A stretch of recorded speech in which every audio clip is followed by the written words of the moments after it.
ان کو سائیڈ کر کے خود ایک سب سے بڑی طاقت بن کے سامنے آ جائیں گے، اور جس کا چھوٹا سا نمونہ انہوں نے 9/11 میں دیا تھا یہودیوں نے۔ نمبر 7، 9/11 کے بعد جب امریکہ افغانستان پر چڑھائی کرنے کا سوچ رہا تھا تو انہوں نے پاکستان کو اس جنگ میں ساتھ دینے کے لیے کہا۔ اس ٹائم پہ ہمارے آرمی چیف تھے پرویز مشرف کو انہوں نے کہا، اور پرویز مشرف نے ایک میٹنگ بلائی جس میں انہوں نے ڈاکٹر اسرار احمد صاحب کو بھی بلایا اور ان سے ان کی رائے لی کہ ہمیں کیا کرنا چاہیے۔ سب نے اپنی اپنی رائے دی، اور ڈاکٹر صاحب واحد ایک ایسے بندے تھے جنہوں نے کلیئر کٹ اس چیز کو بولا تھا کہ یہ کام ہمیں نہیں کرنا چاہیے۔ پہلی تو بات یہ ہے کہ ابھی تک اسامہ پہ جو ایلیگیشن لگے ہوئے ہیں وہ سچ ثابت نہیں ہوئے۔ کوئی پتہ نہیں یہ کام کس نے کیا ہے کس نے نہیں کیا۔ نمبر 2، یہ ہمارا اسلامی ملک، اسلامی بھائی ہے افغانستان، کسی صورت بھی ہمیں کفار کا ساتھ نہیں دینا چاہیے اور اس پر چڑھائی نہیں کرنی چاہیے۔ کلیئر کٹ انہوں نے مشرف کو اس چیز کی وارننگ دی تھی، لیکن پرویز مشرف نے ان کی ایک نہ سنی اور امریکہ کا ساتھ دیا، کیونکہ امریکہ اس ٹائم پہ ایک بکھرا ہوا بھالو تھا جو نظر آ رہا تھا کہ ابھی دو ہی باتیں تھیں، دو ہی آپشن تھے کہ یو آر ود اس اور اگینسٹ اس، آپ ہمارا ساتھ دیں یا ہمارے خلاف چلیں۔ تو پرویز مشرف نے ان کا ساتھ دیا، اور جس کا خمیازہ آج تک ہم بھگت رہے ہیں، بہت زیادہ بھگتا ہے اور آج تک بھی ہم بھگت رہے ہیں۔ وہ بھی ان کی پیش گوئی صحیح ثابت ہوئی کہ وہاں ہمیں ساتھ نہیں دینا چاہیے تھا۔ نمبر 8، عربوں کے بارے میں ہمیشہ ڈاکٹر صاحب کہتے تھے کہ ان کی تباہی سر کے اوپر کھڑی ہے،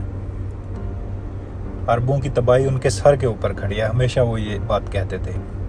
اور اس کی وجہ وہ یہ بتاتے تھے کہ ان میں سے آخری رسول اللہ نے اٹھائے صلی اللہ علیہ وسلم، ان کی زبان میں اپنا کلام اتارا، انہوں نے اس چیز کی قدر نہیں کی اور اس کو پیٹھ دکھا دی، جو مشن اللہ نے ان کو دیا تھا اس سے انہوں نے پیٹھ دکھا دی، اور اس لیے یہ عذاب ان کے سر پر آ کے کھڑا ہے، اور یہ بہت جلد تباہی کے کونے پہ چلے گئے ہیں، بہت جلد یہ تباہ ہونے والی قوم ہے۔ وہ ہمیشہ ان کو مجرم نمبر 1 اور پاکستان کو مجرم نمبر 2 قرار دیتے تھے۔ پاکستان کو اس لیے کہ ہم نے اسلام کے نام پہ ایک ملک لیا تھا جس کی ہم نے بھی قدر نہیں کی، دعائیں کر کر کے ہم نے کہ یا اللہ اگر تو نے ہمیں انگریز کی غلامی سے بچایا تو ہمیں ہندو کی غلامی سے بھی آزاد کر، تو اللہ نے ہمیں ایک آزاد ملک دے دیا، تو ہم نے بھی بجائے اس کے کہ اسلامی قانون نافذ کریں، ہم نے بھی غداری کی اور وہاں پہ اسلامی قانون نافذ نہیں کیا، جس کی وجہ سے عربوں کے بعد مجرم نمبر 2 ہم ہیں، جس کی سزا شاید ہمیں آج بھی مل رہی ہے۔ نمبر 9، جنرل ضیاء الحق کے ٹائم پہ ڈاکٹر صاحب کو انہوں نے اپنی شورا کا ایک ممبر بنا دیا تھا۔ تھوڑے ہی عرصے کے بعد ڈاکٹر صاحب نے اس چیز کا اندازہ لگا لیا، کیونکہ وہ بہت دور اندیش انسان تھے، کہ اس سسٹم کے تحت ہم نہیں چل سکتے، کیونکہ اوپر آرمی بیٹھی ہوئی ہے اور آرمی نے ہمارے ہاتھ باندھے ہوئے ہیں، کام وہ ہمیں کرنے نہیں دیتے، جب کام نہیں کرنے دیں گے ہم ڈیلیور نہیں کر سکیں گے، اور کل کو جب بدنامی ہونی ہے تو ہماری ہونی ہے کہ انہوں نے کیا کچھ نہیں، مجلس کے انہوں نے ممبر تو بن گئے ہیں لیکن کر کچھ نہیں رہے۔ تو اس لیے انہوں نے بہت جلدی اس چیز کا اندازہ لگاتے ہوئے جنرل ضیاء الحق صاحب کو اپنا استعفیٰ دیا اور اس کو خیر آباد کر کے واپس چلے گئے۔ نمبر 10، ڈاکٹر صاحب کی وفات 14 اپریل 2010 کو ہوئی، وہ اس عالم فانی سے کوچ کر گئے،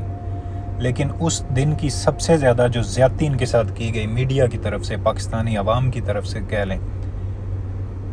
کہ ان کو بالکل بھی اس چیز کی کوریج نہیں دی گئی، بالکل بھی کوئی ٹریبیوٹ نہیں دیا گیا، بلکہ اس سے پہلے 2 دن پہلے ایک ایسا ڈرامہ ہوا اور ایسا ڈرامہ چلایا گیا پلاننگ کے تحت شعیب ملک اور ثانیہ مرزا کی شادی کا، جو 12 اپریل کو تھی۔ پورے کا پورا میڈیا پورے کی پوری کوریج ان کو دے رہا تھا، اور ڈاکٹر صاحب کے لیے صرف ایک ہیڈ لائن چلائی چھوٹی سی کہ ڈاکٹر صاحب انتقال کر گئے۔ حالانکہ بنتا تو یہ تھا کہ یہ جتنی بڑی پرسنالٹی تھی، جتنے بڑے لیجنڈ تھے، ان کو ٹریبیوٹ دیے جاتے، ان کی خدمات عوام کو بتائی جاتی کہ انہوں نے زندگی کیسے گزاری ہے، اور علماء کو بلا کر ان پر تبصرے کیے جاتے۔ اور زندگی کا یہ عالم تھا کہ سہیل وڑائچ ان کا انٹرویو کرنے گیا تھا، اور وہ تنظیم اسلامی کا ایک چھوٹا سا کمرہ تھا جس میں وہ رہ رہے تھے، جو رہائش ان کی طرف سے دی گئی تھی، جس میں 55 سال پرانا ایک بیڈ تھا، ایک چھوٹی سی فریج تھی اور ایک ٹیبل تھا، جس میں انہوں نے اپنی ساری زندگی اتنی سادگی سے گزار دی۔